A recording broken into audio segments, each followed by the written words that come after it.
this episode of Quaker. In this episode, I wanted to have a look at what a Quaker Lent might look like as we are approaching, or rather, depending on when this comes out, in that time. Now, before you get started, I know, of course, Quakers do not do Lent. We are not, we're not a tradition which values times over others. Every day is a day to worship and to be Quakerly. We don't segment times like other faiths do. However, as beings, we do tend to do that. We go through periods and seasons and of our lives and stuff, and I think it is helpful to mark time that way sometimes, and also especially if it's a time when we can be looking at our spirituality and looking how we can look to improve.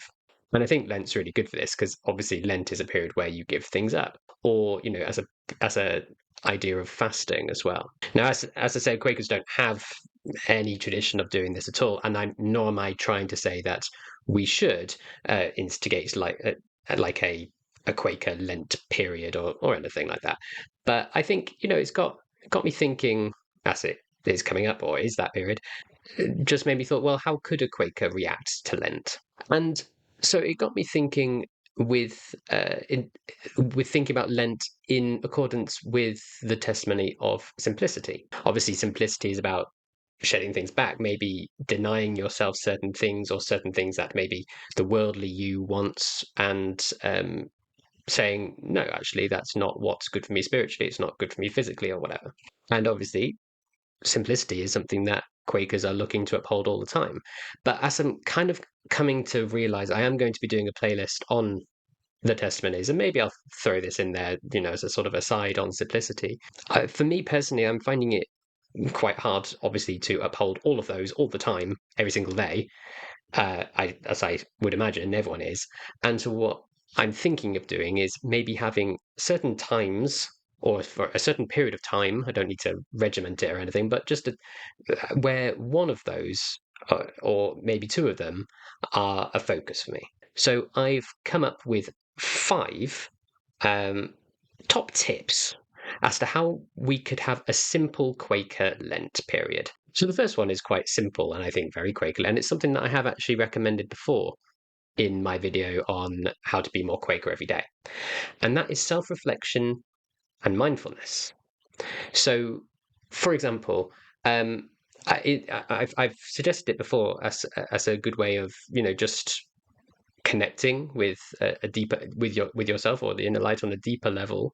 So kind of having that moment of to pause in a day, say every day for these 40 days or whatever, I'm going to give myself maybe a 10-minute period at some point in the day where I'm gonna just have that time for silence, that time of reflection, and in that time maybe have a simplicity focus in that silence. Thinking, how could I make my life more simple? What choices am I making or have I made today? And have they been in line with the Quaker testimony of simplicity? Have I, thought about my place within the wider world and my relationships? Have I led a simple day? Kind of linked to that, for my top tip number 2 for how we could live a Quaker Lent would be to have a look at simplicity through material possessions. Weigh up the differences between what you have that you need and what you have that you want, and maybe have like a 40 day declutter. Use it as a day to declutter your house or declutter your mind. I've recently put a Quaker profile on Instagram. I'll put the link down there if you wish to follow me. And someone who I follow on there is the Frugal Quaker, and that's pretty much what she does all year. So she like talks about things. I think she has like a declutter target and looking very much to live life frugally. And I really appreciate that's, and maybe you're not in the position to do that all the time. Maybe that's not something you want to commit to, but for 40 days could be something. So you could have like a Frugal Quaker 40-day challenge or something over the period of Lent. Something that I know is very important for a lot of Quakers, and so this is my top tip number 3 for a Quaker Lent, would be maybe to really have a think about your choices as a consumer, and maybe use this period of Lent in order to think very carefully about what you are buying. That could be from the products that you buy at the shop. It could be, if you're buying new clothes, are you being conscientious as to where they come from? Are you buying conscientiously? Are you going down the fast fashion kind of route? So is there anything that you buy that you could get more cheaply? Could you use this time in order to maybe avoid excess in any way?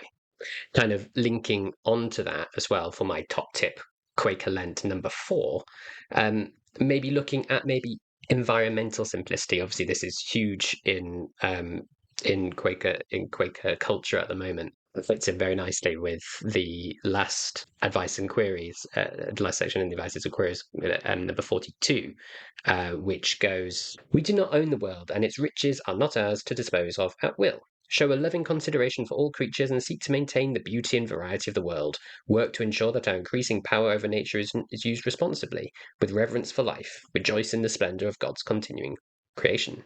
So, like, for example, could you look to reduce your waste in any way? Could you reuse things maybe that you would normally throw away?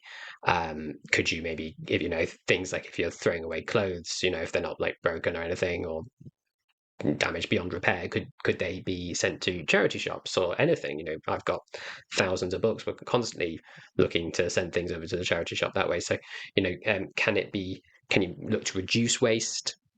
And can you make a sustainable choice in what you buy? Is there a better, for these 40 days, if hopefully that's something that maybe you could maybe consider doing longer term. But I mean, it's a chance to try something new out, isn't it? So are there things that you buy that when there's maybe more local option, like, I don't know, milk or something, and that way you're just doing your bit for the environment for those 40 days and living a more simple and environmentally friendly Lent. So finally, top tip number 5, and it probably doesn't come as a surprise, my 5th tip would be to be spiritually simple. So, for example, when going to meeting for worship, which I would highly recommend doing during the Lent period, focus instead of maybe actively searching for ministry or actively searching for connection, maybe just sit in that silence, in the simplicity of that silence for the entire hour. Don't look to achieve anything. Don't seek anything out. See what comes to you. See what you gain from being in that space, in that silence, with the people that you're with. And how does that affect you?